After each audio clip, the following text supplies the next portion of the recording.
Zara Wright walked into the big glass building of Horizon Aerospace feeling confident.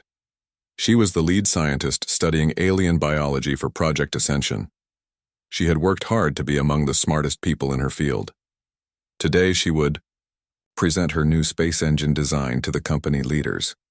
Her engine used biological parts from newly found planets. The meeting would decide if her project would get more money. The meeting room was already full of company executives when she arrived. Most faces were familiar, but three new men in expensive suits sat at the far end of the table. They looked at her with cold eyes as she set up her presentation.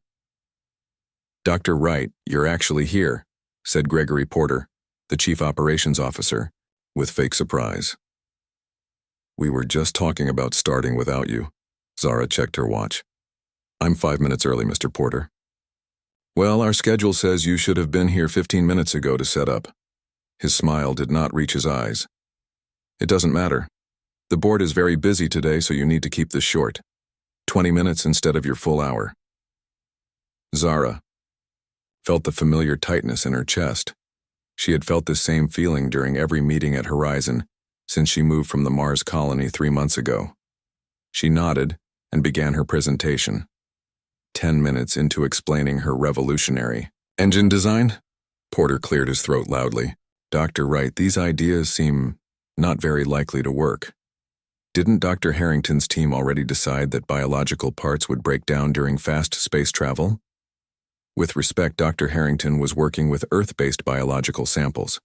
"My research with the Proxima Centauri specimens shows completely different cell structures that—" "Yes, but you're asking for $2 billion more dollars," interrupted Vanessa Miller, the money manager. "The board needs more than just theories from a researcher who spent most of her career isolated on Mars." The rude tone was nothing new, but the unfriendliness in the room felt stronger today. Zara continued professionally, answering each concern with facts and research. But the interruptions got more frequent, the questions more pointed and off-topic. "Maybe Dr. Wright is having trouble adapting to Earth's business environment," said one of the new executives with a smirk. "I understand things were quite different on Mars." "Different indeed," Porter added. "Less strict, perhaps." Zara felt her cheeks burning as the room filled with quiet laughter. She knew what this was. She'd faced it her entire career, but never so openly, so planned. They had no intention of taking her work seriously. "If there are no real questions about the research itself," she said evenly, "I'd be happy to provide more documentation." "That won't be necessary." Porter stood up, cutting her presentation short. "The board has heard enough to make its decision. We'll let you know by the end of the week." As Zara gathered her things, she heard Porter whisper to the men beside him. "Diversity hires from the colonial projects. What can you do?" She stopped, moving, her hands shaking slightly before she steadied them. 10 years of groundbreaking research, 3 patents, and a degree from MIT reduced to that. She kept her composure as she walked toward the door, her back straight. The door opened before she reached it. A tall man with broad shoulders and intense gray eyes entered. He wore a simple black suit, but there was a clear air of authority about him. The room suddenly went quiet. "Ben?" Zara whispered, genuinely surprised. Benjamin Wright, founder and CEO of Wright Interstellar, one of the most powerful companies in the solar system, smiled warmly at his wife before his expression hardened. As he looked around the room, "I believe," he said quietly, "that Dr. Wright's presentation isn't finished." Gregory Porter recovered first, his voice overly friendly. "Mr. Wright, what an unexpected surprise. We were just finishing a routine project review with Dr. Wright." "Were you?"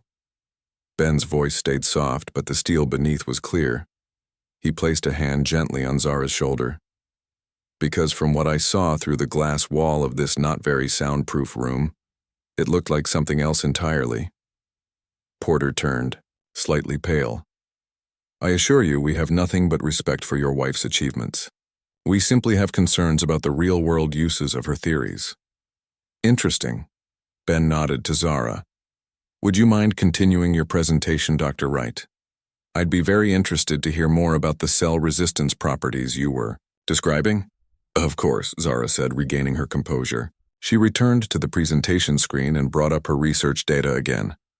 For the next 40 minutes, she gave a perfect explanation of her findings, the revolutionary engine possibilities, and the projected cost savings over regular systems. This time, no one interrupted. When she finished, Ben clapped quietly. "Brilliant work as always, Dr. Wright." He turned to face the board. "Any questions? Real ones this time." The executives exchanged uncomfortable glances. Finally, one of the newer members spoke up. How would this system perform under the radiation conditions in deep space? The Kuiper Belt missions reported significant breakdown of bio-based components. Zara nodded, appreciating the real question. An excellent question.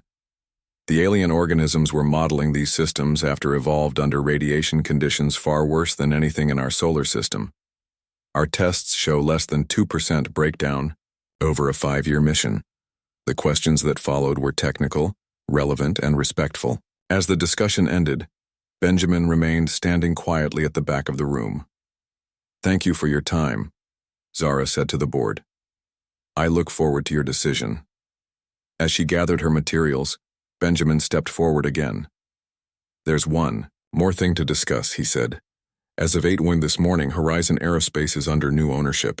Wright Interstellar has bought 62% of company shares." The blood drained from Porter's face. "That's impossible. Our shareholder protections were very well designed," Ben agreed, "which is why it took 3 months of careful planning. My congratulations to your legal team." He pulled a small device from his pocket and projected a floating document into the center of the table. Ownership transfer papers with timestamps and approval codes. "My first act as majority owner," Ben continued calmly, "is to ask for the immediate resignation of certain board members whose vision for this company doesn't match its future." He looked directly at Porter. "Starting with you, Mr. Porter, and you, Ms. Miller, along with anyone else who participated in today's disgraceful display." Porter stood up quickly. "This is outrageous. You can't just—" "I can and I have," Ben replied. "Your severance packages are generous, far more than your performance deserves. You'll find the details in your personal accounts. Security will escort you from the building." As if on cue, 2 security officers appeared at the door. "This is about her, isn't it?" Porter snarled, pointing at Zara. "You bought an entire corporation because someone was mean to your wife?" Ben's expression hardened further. "No, Mr. Porter. I bought an entire corporation because it had brilliant people and groundbreaking research being held back by mediocre leadership. Dr. Wright's treatment was merely the final proof of what I suspected." He glanced at his watch. "You have 15 minutes to collect your personal items." The news of Horizon Aerospace's takeover spread quickly through the science community. By evening, Zara and Benjamin had gone back to their big home overlooking New Seattle, watching the sunset over the rebuilt Space Needle as news reports talked wildly about the day's events. "You didn't have to do that," Zara said quietly, holding a glass of wine as she looked out at the city lights. "Buy Horizon?" Ben smiled slightly. "It was already happening weeks ago. Their navigation systems work perfectly with our engine technology. The timing was lucky," Zara gave him a knowing look. "And the very public firing of half the board?" "That," he admitted, "was perhaps more personal." He sat beside her on the couch, taking her hand in his. Unlike his public image, in private Ben was gentle, even vulnerable sometimes. The hardness that had defined him in the boardroom had melted away. "I should have told you I was coming back to Earth," he said, "but the deals were sensitive and I wanted to surprise you." "Mission accomplished." Zara laughed softly before becoming serious again. "But Ben, you know I've dealt with people like Porter my entire career. I don't need rescuing."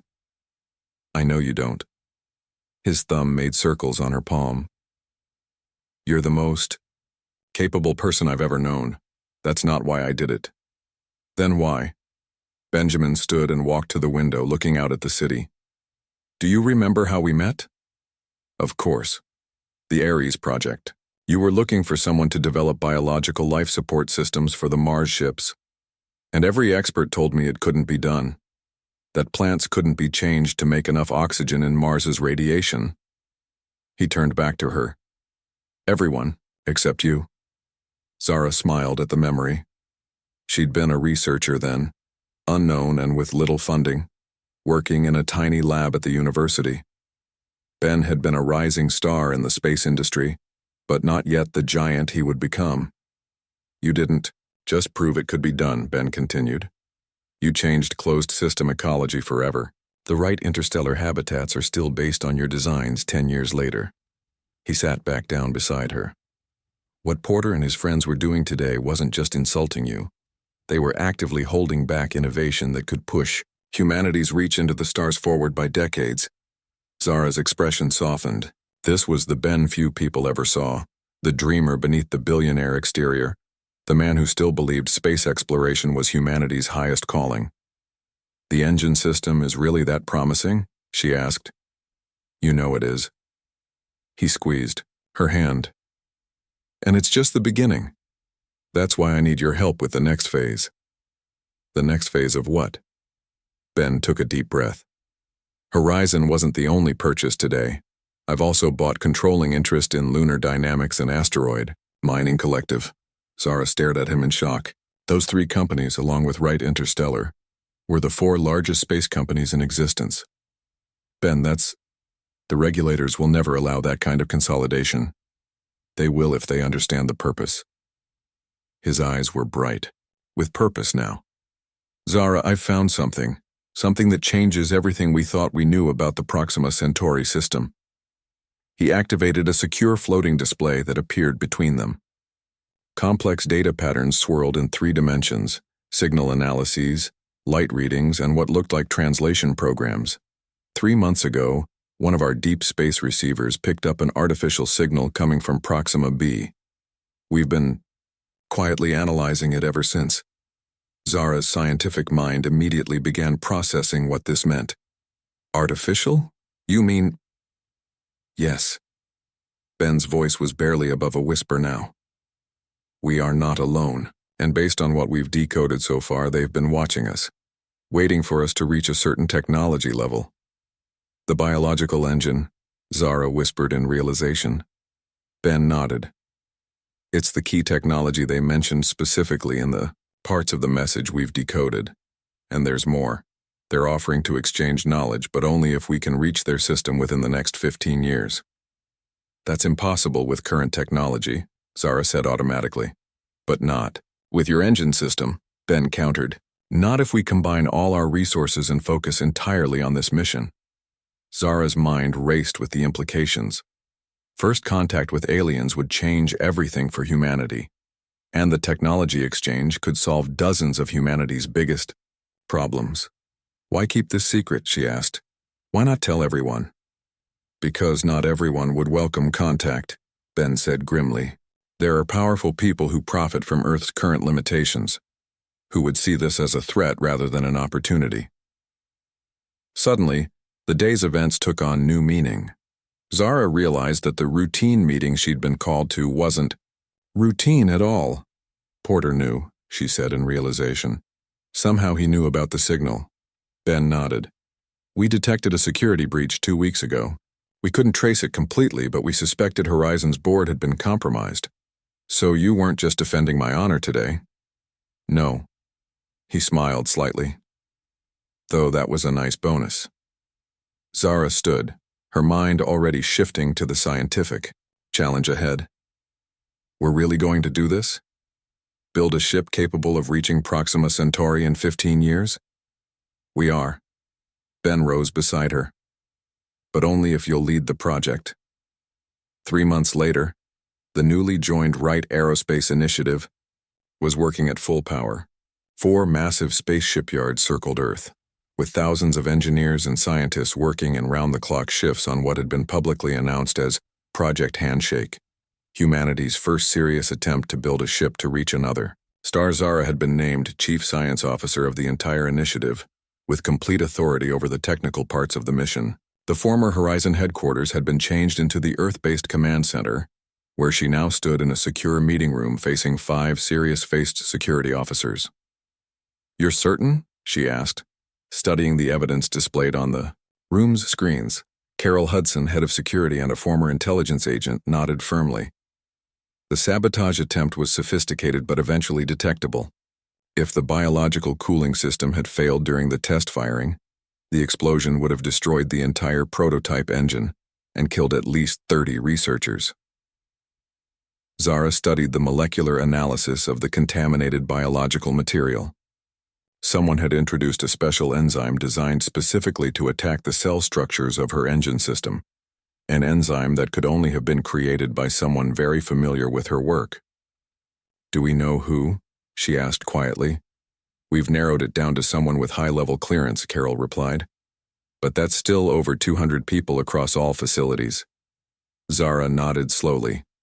The betrayal hurt, but it wasn't entirely unexpected. From the moment Ben had announced Project Handshake, opposition had emerged from various groups: religious extremists who viewed alien contact as evil, corporations whose technologies would become obsolete, and politicians who feared a shift in Earth's power balance. "Increase security on all biological components," she instructed, "and implement the backup authentication protocols we discussed." As the security team filed out, Zara remained alone in the meeting room, studying the technical readouts of their progress so far. Despite the sabotage attempt, they were ahead of schedule. The prototype engine had achieved 22% of light speed in simulations, already faster than any engine ever built. Zara's secure communicator chimed with an incoming message from Ben, who was currently checking operations at the Jupiter shipyard. His image appeared before her, looking tired but determined. "I heard about the sabotage attempt. Are you all right?" "I'm fine," she assured him. "But it's troubling. Whoever did this knows a lot about alien biology." "I've been doing some digging of my own," Ben said, his expression darkening.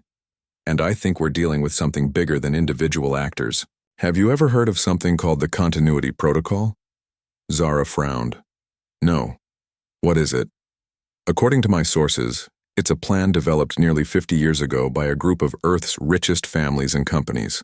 A plan specifically designed to keep the power balance on Earth the same by preventing any technology jumps that might upset existing power structures. And contact with an advanced alien civilization would certainly qualify," Zara murmured. "Exactly." Ben ran a hand through his hair, showing rare frustration. "The protocol activates whenever certain technology thresholds are approached. I believe that's what we're facing now." Zara considered this new information carefully. "Do we have names, people we can watch?" "Not yet, but I'm close." Ben's image flickered slightly, a reminder of the vast distance between them. "In the meantime, we need to speed up the timeline. How soon can we move to full-scale production of the engine parts?" "The space factory will be online in 2 weeks. Once that happens, we can begin mass production." "Good." Ben nodded. "And the translation of the alien message? Any progress?" Zara activated a secure data feed, showing complex language programs working through the alien communication. "We've decoded about 40% now. Most of it confirms what we already knew. They're offering technology exchange if we can reach their system. But there's something else." She hesitated. "What is it?" "They mention a great barrier that most civilizations fail to cross. Some kind of evolutionary or technology hurdle that leads to extinction. I think they're suggesting that this contact, this exchange, is crucial for our survival as a species." The implications hung heavy between them. This was no longer just about scientific advancement or even first contact. It might be about the very future of humanity. "We need to succeed," Ben said simply. "We will," Zara replied with quiet determination. "But Ben, if this continuity protocol is real, and if it involves people with the resources you're suggesting, we need to be prepared for more than just sabotage." "I know." His expression was grave. "That's why I've set up a distributed leadership structure. If anything happens to either of us, the project continues." The thought sent a chill through Zara, but she nodded in agreement. The stakes were too high to do otherwise. "I'll be returning to Earth next week," Ben continued. "We'll need to move forward with Phase 2 ahead of schedule." As his image faded, Zara turned back to the secure terminal and began coding a series of new security protocols. Whatever forces were aligned against them, she was determined that Project Handshake would succeed. Humanity's future might depend on it. 6 months later, a significant milestone approached. The first full-size prototype of the biomimetic engine was ready for testing. The orbital test facility, a massive ring-shaped structure in Earth orbit, had been prepared for what could be the most important experiment in human history. Zara supervised the final preparations from the control center, a reinforced chamber half a kilometer from the test stand. The entire facility had been cleared of all non-essential personnel, leaving only the core engineering team and security. "All systems green," reported Alex Kim, the lead test engineer. "Biomimetic medium is stable. Containment fields at 100%. We're ready to begin the power-up sequence." Zara took a deep breath. This was the moment of truth. If the engine worked as designed, humanity would have a propulsion system capable of reaching Proxima Centauri within 15 years. If it failed, proceed, she said calmly. As the power-up sequence began, Zara watched the monitors with practiced attention. The biological components at the heart of the engine began to glow with an eerie blue light as they metabolized the specialized fuel mixture. Energy readings climbed steadily. 10% power, Alex announced. All readings nominal. Zara allowed herself a small smile. So far, the engine was performing exactly as her simulations had predicted. 20%, 30%. The blue glow intensified and the biological medium began to pulse with an almost heartbeat-like rhythm. 50% power. Sir, we're already seeing efficiency ratings beyond anything we've achieved before. Ben, who had been standing silently at the back of the control room, stepped forward to stand beside Zara. How high can we push it today? The test protocol calls for a maximum of 70%, Zara replied. We need to analyze the biological response at each power level before proceeding further. Ben nodded, understanding the caution. They watched together as the power levels continued to climb. 65% power, Alex reported. All systems stable, preparing for hold at 70%. Suddenly, a red warning flashed across the main screen. Alarms blared through the control center. Containment field fluctuation in Sector 4. Alex shouted. We're seeing unexpected energy spikes in the biological medium. Zara moved quickly to the main control console. Initiate emergency cooling protocol. Reduce power to 40%. The engineers worked frantically, their fingers flying across control interfaces. For several tense moments, it seemed as though the prototype might destabilize completely. Then, gradually, the warning signals began to fade. The power levels dropped to a safe range, and the biological medium returned to its steady pulsing glow. We're stable at 40%, Alex reported, wiping sweat from his brow. That was close. Too close, Zara murmured, already reviewing the telemetry data. This wasn't a random fluctuation. Look at these patterns in the containment field. Ben leaned over her shoulder, his expression darkening as he studied the data. Another sabotage attempt? I think so. Zara pointed to specific anomalies in the data stream. These fluctuations aren't random. They're precisely targeted to exploit a theoretical weakness in the containment system, a weakness that wasn't in any of our public documentation. Which means we have a traitor in the inner circle, Ben concluded grimly. Zara nodded, her mind already racing ahead to implications and countermeasures. We need to move the backup plan forward. How soon can the Jupiter facility be ready? It's already operational, Ben replied.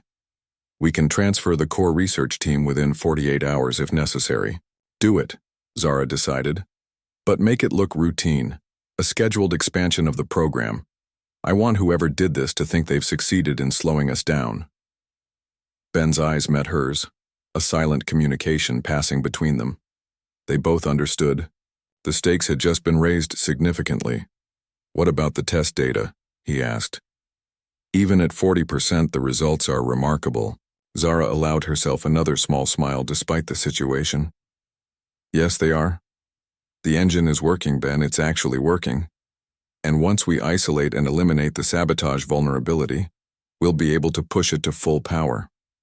How long? 2 weeks to redesign the containment system, another week to implement and test. After that, she took a deep breath. After that, we'll be ready for the full-scale prototype and integration with the ship design. Ben squeezed her, shoulder gently. You did it, Zara. Despite everything they've thrown at us, you did it. For the first time in months, Zara felt a surge of pure hope. The path ahead would still be difficult and dangerous, but they had proven the fundamental concept worked. Humanity's first steps to the stars, and to the alien civilization waiting for them, were no longer theoretical. They were happening. The transfer to the Jupiter facility happened quickly and quietly.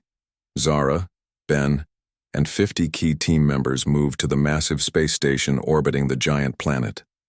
The distance from Earth provided both security and secrecy as they worked on the redesigned engine. 3 weeks after the failed test, Zara stood in the new control room watching as technicians made final adjustments to the improved prototype. The design changes had been significant. Instead of a single biological core, the new engine used multiple smaller cores working in harmony. If one was compromised, the others would compensate automatically. Final checks complete, said Alex, who had joined them at Jupiter. We're ready when you are, Dr. Wright. Zara nodded. Begin power-up sequence. This time she watched with both hope and worry as the engine came to life. The blue glow appeared as before, but now it spread across multiple containment chambers, creating a beautiful pattern of light and energy. 10%, 20%, 30% power. The engine hummed smoothly, its biological components pulsing in perfect rhythm. Zara allowed herself to breathe a little easier as they passed the 40% mark without incident. 50%, 60%, 70% power, all systems stable. Ben moved to stand beside her. Keep going? Yes, Zara said, firmly. Take it to 90%. The team continued the power increase, monitoring every tiny fluctuation. As the engine approached 90%, the entire test chamber began to vibrate slightly as space itself warped around the energized biological medium. 90% power achieved. Field integrity at 100%. Dr. Wright, these readings they're beyond anything we predicted. Zara studied the data with growing excitement. The engine wasn't just working, it was performing better than their most optimistic projections. At full power, it would be capable of propelling a ship to nearly 30% of light speed. The journey to Proxima Centauri could potentially be made in just over 14 years. Begin power down sequence, she ordered. Let's not push our luck on the first test. As the engine powered down, the control room erupted in cheers and applause. Years of theoretical work had finally become reality. Humanity's path to the stars was open. Later that evening, Zara and Ben celebrated privately in their quarters on the station. A rare bottle of champagne had been opened and they toasted the successful test. To the future, Ben said, raising his glass. To the stars, Zara replied, smiling. As they sipped their drinks, Ben's expression grew serious. I received a coded message from Earth today. Our intelligence network has identified some of the key players in the continuity protocol. Zara set down her glass. Who? Several CEOs of Earth's largest energy corporations, 2 high-ranking military officials, and... He hesitated. Senator Ellen Morrison. Zara's eyes widened. Morrison chaired the Senate Committee on Space Exploration and had been one of Project Handshake's most vocal public supporters. She's been playing both sides, Ben continued, publicly championing our work while secretly feeding information to the others. Can we prove it? Not yet, but we're close. Ben's eyes narrowed. The problem is, they're making their move soon. Our sources indicate they're planning to nationalize the entire project under the guise of global security concerns. Zara considered this news carefully. How much time do we have? 2 weeks, maybe less. Then we need to accelerate the timeline. Zara activated a holographic display showing the construction progress of their starship. The main hull is almost complete. If we focus all resources on completing the engine installation and basic life support systems, we could launch early, Ben finished her thought. Not the full mission, but a proof of concept. Zara nodded. A short jump to demonstrate the technology works. Once the public sees what we've achieved, it will be much harder for them to shut us down. Ben smiled slowly. I like it. How soon? Zara calculated quickly. 10 days to complete the minimum viable systems. Another 2 for testing. We could be ready to launch in 2 weeks. Perfect timing. Ben reached for his communication device. I'll alert the construction teams to the new priority. Wait. Zara placed her hand on his arm. There's something else we need to consider. The crew. Ben paused. You're right.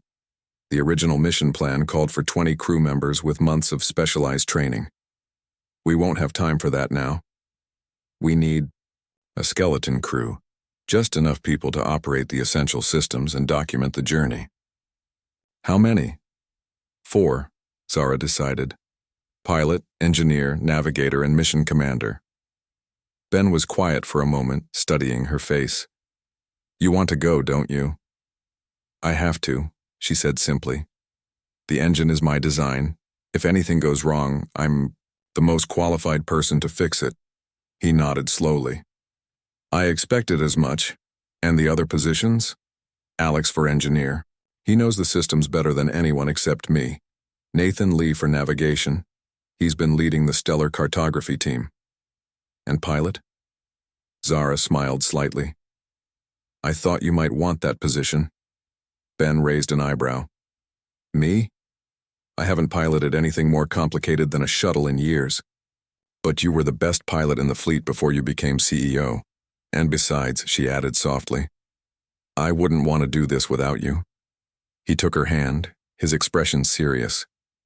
If we both go, and something happens, the project continues. Zara finished. The distributed leadership structure is in place. Even if the continuity protocol people manage to take control on Earth, the Mars and Europa facilities will remain independent. Ben was quiet for a long moment, weighing all the factors. Finally, he nodded. All right. We launch in 2 weeks, a short jump to prove the technology, then back to complete the full mission preparations. Zara felt a surge of both excitement and fear. They were about to attempt something no humans had ever done before, travel faster than any ship in history, using technology that was still being perfected. The risks were enormous, but so were the stakes. For the next 12 days, the Jupiter facility operated on a round-the-clock schedule. The starship, now officially named Continuum, took shape rapidly as construction crews worked in shifts to complete the essential systems. The biomimetic engine was carefully installed in the ship's central cavity, along with the necessary support systems and radiation shielding. Zara barely slept, dividing her time between engine calibration, system integration, and briefing the small crew on what to expect during the test flight. The plan was simple but daring. A jump to Saturn's orbit and back, a distance that would normally take weeks to traverse even with the most advanced conventional engines. With the biomimetic drive, they expected to make the journey in less than an hour. On the morning of the launch, Zara stood on the observation deck looking at the completed ship. The Continuum wasn't beautiful in the conventional sense. Its hull was a patchwork of different materials, with external systems still exposed where non-essential panels hadn't been installed. But to Zara's eyes, it was perfect, a physical manifestation of humanity's ingenuity and determination. Ready? Ben asked, joining her at the viewport. As ready as we'll ever be, she replied. Together they made their way to the launch bay, where Alex and Nathan were already performing final checks. The 4-person crew boarded the ship in silence, each lost in their own thoughts about the historic journey they were about to undertake. As Zara strapped herself into the engineer's station, she briefly reflected on how far they had come since that humiliating boardroom meeting at Horizon Aerospace. From a moment of professional embarrassment had emerged humanity's greatest adventure. All systems online, she reported as the ship's core systems came to life around them. Engine at standby power. Clearance granted for departure. Nathan, confirmed from the navigation console. Flight path to Saturn is locked in. Ben's hands moved confidently over the pilot's controls, preparing for undocking. With a gentle shudder, the Continuum separated from the Jupiter facility and moved slowly away from the docking port. Once they were at a safe distance, Ben turned to Zara. Engine status? Zara took a deep breath. Biomimetic drive is ready. Initiating. Power-up sequence on your mark. Ben nodded. Take us to the stars, Dr. Wright. Engaging now. The Continuum shuddered as the biomimetic engine came to life. Blue energy pulsed through the ship, creating a low hum that seemed to vibrate at a cellular level. Power at 20%, Zara reported, her eyes fixed on the readings. 30%, 40%. Through the viewports, the stars began to blur slightly as the space around the ship warped in response to the engine's unique properties. 50%, 60%. Ben's hands remained steady on the controls, making minute adjustments as the ship responded to the increasing power. Nathan monitored the navigation systems, ensuring they remained on course for Saturn. 70%, 80%. The vibration increased, and for a moment Zara worried that the untested hull might not withstand the stresses. But the structural integrity indicators remained in the green zone. 90%. Engine at full. Power! There was a moment of extreme pressure, as if the entire universe was compressing around them. Then, with a sudden lurch, the Continuum shot forward at incredible speed. The stars outside became streaks of light, and Jupiter vanished behind them, almost instantly. We're doing it, Alex whispered in awe. We're actually doing it. Zara could barely believe the readings on her console. They were traveling at nearly 30% of light speed, faster than any human-made object in history. Saturn coming up in 20 seconds, Nathan announced, his voice tense with concentration. Beginning deceleration, Zara replied, reducing power to the engine. The ship slowed rapidly as they approached Saturn's orbit. The ringed planet grew larger in their viewports, its golden beauty leaving them momentarily speechless. Engines at 10%, Zara reported. Standard orbital, approach speed achieved. Ben guided the ship into a wide orbit around Saturn, giving them a spectacular view of the rings. For several minutes, no one spoke. They simply took in the achievement. They had traveled from Jupiter to Saturn in less than 30 minutes, a journey that would normally take weeks or months. Systems check, Ben finally ordered, breaking the silence. Each crew member reported their station status. All systems were functioning normally. The biomimetic engine had performed flawlessly. Commencing recording sequence, Nathan said, activating the ship's external cameras and sensors, gathering proof of position and timestamp. This was critical. They needed irrefutable evidence of their achievement to present to Earth. Evidence that would make it impossible for the continuity protocol supporters to dismiss or suppress. We should make one more jump, Zara suggested, something more dramatic for the cameras. Ben considered this. What did you have in mind? Titan, she replied, referring to Saturn's largest moon. A quick orbit, then back to Saturn. It will demonstrate our maneuverability as well as our speed. Ben nodded approval. Plot the course, Nathan. The ship moved again, this time in a shorter, more controlled jump.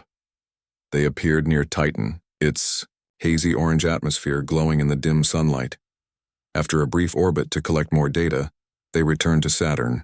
All objectives achieved, Ben announced. Let's go home and show them what we've done. As they prepared for the return journey to Jupiter, an urgent message came through on their communication system. Incoming transmission from Jupiter facility, Alex reported. Priority 1. Ben activated the main communication screen.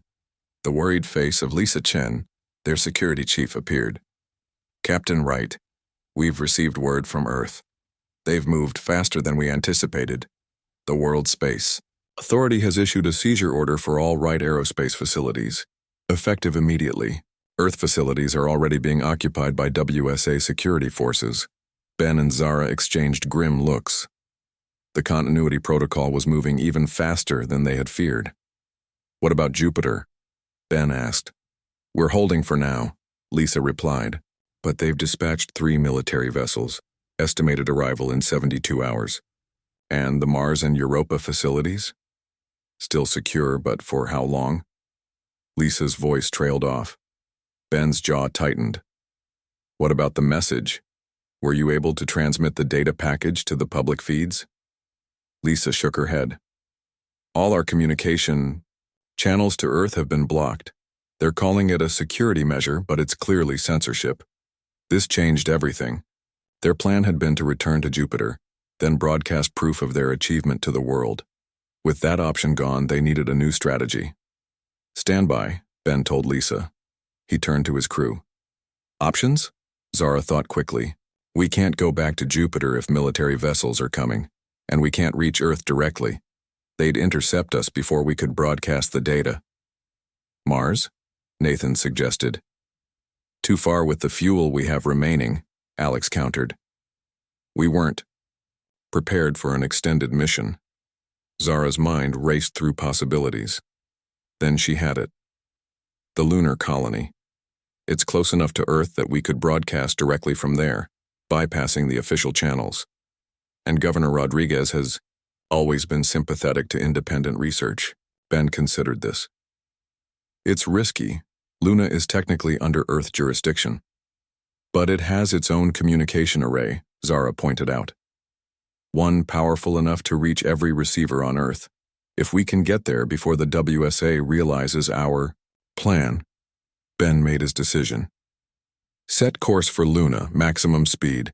The Continuum's engine hummed back to life, and they left Saturn behind, racing toward Earth's moon. The journey would take just under 2 hours at full power, hopefully fast enough to stay ahead of any pursuit. As they traveled, Zara prepared the data package, complete technical specifications of the biomimetic engine, video footage of their journey, and, most importantly, the partially decoded alien message from Proxima Centauri. "Do you think it will be enough?" Alex asked quietly. "The truth usually is," Zara replied. "Once people understand what's at stake, that we've not only developed the means to reach another star system but also received an invitation from an alien civilization, public opinion will force the authorities to back down." Ben looked less certain. "The continuity protocol has powerful supporters. People who've spent decades ensuring humanity remains focused on Earth problems rather than looking to the stars." "Then it's time they were reminded of something important," Zara said firmly. "The stars are our destiny. They always have been." Luna grew larger in their viewports. They had made it without interception. Now came the hard part, landing at the colony without prior clearance and broadcasting their message before the authorities could stop them. "Initiating landing sequence," Ben announced as they approached the massive dome of the lunar colony. "Alex, prepare the emergency broadcast package. Nathan, be ready to uplink to the colony's main communication array as soon as we touch down." Zara felt a strange calm settle over her. Everything that had happened, from the humiliation in the Horizon boardroom to the discovery of the alien signal, from the sabotage attempts to this desperate race to Luna, had led to this moment. One way or another, humanity's future would be decided in the next few hours. As the Continuum touched down on the lunar surface, Zara looked at Ben. Their eyes met in a moment of perfect understanding. Whatever happened next, they had already accomplished something unprecedented. They had built a ship that could one day take humanity to the stars. "Ready?" Ben asked. Zara nodded. "Let's change the world." Ben smiled. Again. The airlock opened, and together they stepped onto the lunar surface, carrying humanity's future with them.